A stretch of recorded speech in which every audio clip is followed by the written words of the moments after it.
ईरानी पड़ही वज़ीर अब्बास इराक़ची जो पाकिस्तान की सियासी ऐं फ़ौजी क़यादत से टेलीफोनिक राब्तो। अब्बास इराक़ची जो नायब वज़ीर आज़म इसहाक़ डार फील्ड मार्शल आसिम मुनीर के फ़ोन। जंगबंदी बाबत मामलनि ऐं अहम इलाक़ाई अगबराईत ख़याल जी ॾेवण। फील्ड मार्शल सैयद आसिम मुनीर जो भारतीय चिड़ ॾियारींदड़ क़दमनि ऐं कश्मीर ते चिट्टो मौक़िफ़। फील्ड मार्शल आसिम मुनीर चवे थो पाकिस्तान के बि चिड़ ॾियारींदड़ जारियत जो तुर्त ऐं फ़ैसिलाइतो जवाब ॾियण जी मुकमल सलाहियत रखे थो। दुश्मन के नापाक इरादनि खे हर सूरत में नाकाम बणायो वेंदो। पाक फ़ौज सिक्योरिटी इदारा भारतीय सरपरस्ती में जारी प्रॉक्सी दहशतगर्दी के मुकम्मल ख़ात्मे ताईं सुख सां न वेंदा।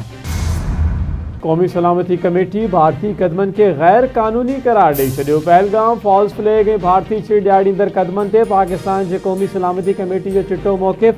भारतीय चिड़ ॾियारींदड़ क़दमनि जे जवाब में 24 अप्रैल 2025 ते क़ौमी सलामती कमेटी जो इजलास। शिरकत कंदड़नि क़ौमी सलामती के हवाले ऐं ख़िते जी मजमूई सूरत हाल की तफ़सील जो जाइज़ो वरितो। सलामती कमेटी भारतीय चिड़ ॾियारींदड़ क़दमनि के गैर मुनसिफ़ानो, एक तरफ़ो ऐं कानूनी जवाज़ खां मथां करार ॾिनो। क़ौमी सलामती कमेटी पारां वालारल कश्मीर के अवाम के हक़ ख़ुद इरादियत के उसूली हिमायत जो अज़म। चीफ जस्टिस याहिया आफरीदी जो chief justice Islamabad high court के लिखत में जवाब। कमीशन जो इजलास घुराइण वाले chief justice Islamabad high court की गैर रस्मी दरख्वास्त रद्द। चीफ जस्टिस याहिया आफरीदी चवे तो जजिस की बदली लाइ कमीशन जो इजलास घुराइण वाली दरख्वास्त कबूल नथी करे सघिजे। बिना सबब जे बदली करण जज के सज़ा ॾियण जे बराबर हूंदो। जुडिशल कमीशन जो इजलास मखसूस मकसद लाइ घुराइण मुमकिन न आहे। खैबर ज़िले में सिक्योरिटी फोर्सिस की कार्रवाई 22 ख़ारजी मारिजी विया। सिक्योरिटी फोर्सिस ऐं कानून लागू कंदड़ इदारनि जो इंटेलिजेंस बेस्ड ऑपरेशन। ISPR मूजिब मारिजी वियल दहशतगर्दनि जो ताल्लुक़ भारतीय हिमायत याफ़्ता फितनुल ख़वारिज सां हो। ऑपरेशन दौरान दहशतगर्दनि की फायरिंग में 10 वरियनि जो ॿार शहीद थी वियो। मारिजी वियल दहशतगर्दनि के कब्ज़नि में हथियार ऐं बारूदी मवाद हथ कयो वियो। दहशतगर्द इलाक़े में दहशतगर्दीअ जे केतिरनि ई कार्रवाईअनि में मुलविस हुआ। इलाके में ॿियनि ख़ारजियुनि के ख़ात्मे लाइ क्लियरेंस ऑपरेशन जारी है। अज़्म इस्तेकाम ते दहशतगर्दी के मुकम्मल ख़ात्मे ताईं कार्रवाइयूं जारी रहंदियूं। वज़ीर आज़म पारां ख़ारजियुनि ख़िलाफ़ कामयाब ऑपरेशन ते फोर्सिस के ऑफिसरनि ऐं अहलकारनि की पज़ीराई। शहबाज शरीफ के 22 ख़ारजियुनि के मारण ते फोर्सिस के पेशावरानी सलाहियतनि की तारीफ़। वज़ीर आज़म तरफ़ां दहशतगर्दनि की फायरिंग में 10 वरियनि जो ॿारड़ो शहीद थियण ते दुख जो इज़हार। शहबाज शरीफ चवे तो मुल्क में दहशतगर्दी के मुकम्मल ख़ात्मे ताईं जंग जारी रखी वेंदी। दहशतगर्दी ख़िलाफ़ जंग में पूरी कौम फोर्सिस सां कुल्लो कुल्हे में मिलाए बीठल है। सदर आसिफ अली ज़रदारी जो फितनुल ख़वारिज जा 22 दहशतगर्द मारण ते सिक्योरिटी फोर्सिस के ख़राज तहसीन। सदर जो 10 वरियनि के मासूम ॿार की शहादत ते दुख जो इज़हार। पोइरनि सां ताज़ियत। सदर आसिफ अली ज़रदारी चवे तो दहशतगर्दी ख़िलाफ़ फोर्सिस ऐं कानून लागू कंदड़ इदारनि जो कुर्बानियूं साराह जोगियूं आहिनि। पाकिस्तानी क़यादत ख़िते में अमन लाइ कोशिशूं वठी रही है। दहशतगर्द इन खे कमज़ोर करण चाहिनि था। दहशतगर्दनि खे बि शिकस्त ॾींदासीं। ख़िते ऐं दुनिया में अमन लाइ किरदार बि अदा कंदा रहंदासीं। ईरान और अमरीका विच में डेडलॉक बरकरार। पाकिस्तान की सिविल और फौजी क़यादत जूं डेडलॉक ख़त्म करण जूं कोशिशूं जारी। अमरीका ईरान अञा ताईं पंहिंजे वफ़दनि खे पाकिस्तान मोकिलण जो ऐलान न कयो। वफ़ाक़ी राजधानी इस्लामाबाद में सिक्योरिटी इंतज़ाम बरकरार। सरकारी और ख़ानगी ऑफिसूं बंद। पार्लियामेंट हाउस और पाकिस्तान सेक्रेटरीट भी बंद। मुलाज़मनि के घर खां कम करण की हिदायत। पाकिस्तान जो गडियल क़ौमनि के ख़त। सिंध तास मुआहदे की मुअत्तली ते शदीद ख़दशनि जो इज़हार। गडियल क़ौमनि में पाकिस्तान के मुस्तकिल नुमाइंदे आसिम इफ्तिखार गडियल क़ौमनि में भारत ख़िलाफ़ ख़त जमा कराए छॾियो। सलामती कौंसिल सिंध तास मुआहदे की आलमी ज़िम्मेवारी तहत मुकम्मल बहाल कराए पाकिस्तान जो मुतालबो। स्टेट बैंक के अबू ज़हबी फंड के 23 अप्रैल ते $1 अरब की अदायगी मुकम्मल। State Bank of Pakistan Abu Dhabi fund for development के $1 अरब वापस करे छॾिया।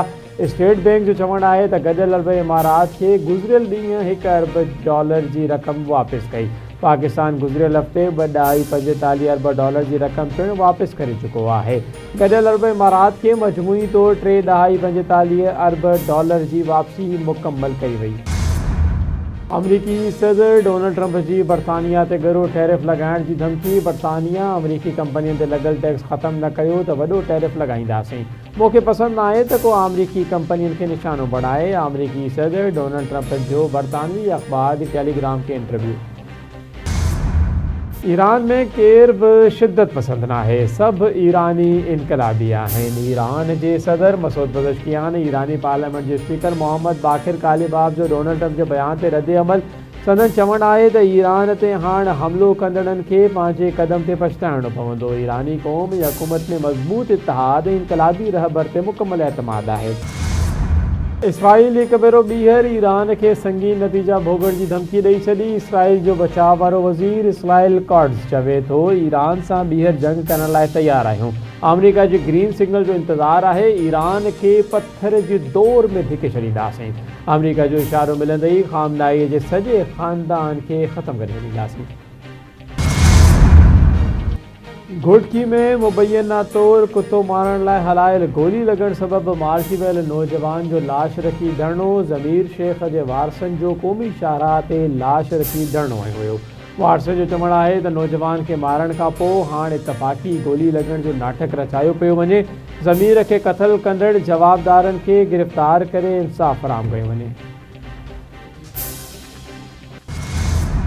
पाकिस्तान स्टॉक एक्सचेंज में कारोबार की शुरुआत ते शदीद बाड़ाई जो रुझान। कारोबारी हफ़्ते के पंजे या आख़िरी ॾियारे ते कारोबार की शुरुआत ते स्टॉक मार्केट में शदीद बाड़ाई ॾिसण में आई। 2500 पॉइंट्स की घटिताईअ सां पाकिस्तान स्टॉक एक्सचेंज में 100 इंडेक्स 1,66,380 पॉइंट की सतह ते अची वियो। खैरपुर में ॿिनि धुरियुनि में मामूली ॻाल्हि तां झेड़ो, 3 औरतुनि समेत 12 ॼणा ज़ख़्मी। पंजटी कॉलोनी में शेख धुरियुनि में झेड़े दौरान कुहाड़ियुनि ऐं ॾंडनि जो वसकारो। ज़ख़्मियुनि में समीना, उमीदा, गुलहसन, मज़र, राजा समेत अज़हर, इमरान, नवीद ऐं ॿिया शामिल। हैदराबाद के मुख़्तलिफ़ इलाक़नि मां हिकु नींगर समेत 3 ॼणा गुम। वारिस परेशान। 17 वरीह जो ज़ैनुल आबदीन 7 अप्रैल ते घरां ॿाहिरि वञण खां पोइ गुम थी वियो। नौजवान जे वालिद सिटी थाणे ते गुमशुदी रिपोर्ट भी दाख़िल कराई, पर अॻभराई न थी सघी। ॻोठ इमाम बख्श लॻारी वासी 13 वरीह जे मोहम्मद वक़ार लॻारी जो भी पतो न पइजी सघियो। कराची में पुरस्रार नमूने गुम थी वियल रतो तेरो वासण नारीअ जो पतो न पियो। वारिस परेशान। ॻोल्हा बावजूद सबा धी गुलाम भुट्टो जो 4 ॾींहंनि खां पतो न पइजी सघियो। सबा जो दिमाग़ी तवाज़ुन ठीक नाहे, ॻोल्हा में मदद कई वञे। वारसनि जी आला अख़्तियारनि खे अपील। खैरपुर में खालदा चांडियो कत्ल केस में 2 जवाबदार जिस्मानी रिमांड से पुलिस हवाले। पुलिस वली मोहम्मद ऐं नबन चांडियो के फर्स्ट सिविल जज की अदालत में पेश कयो। अदालत ॿिन्ही जवाबदारनि खे 4 ॾींहंनि जे जिस्मानी रिमांड से पुलिस हवाले कयो। टंडो मस्तीअ जे ॻोठ बिट्टो चांडियो में नारीअ खे कारा इल्ज़ाम हेठि क़त्ल कयो वियो हो।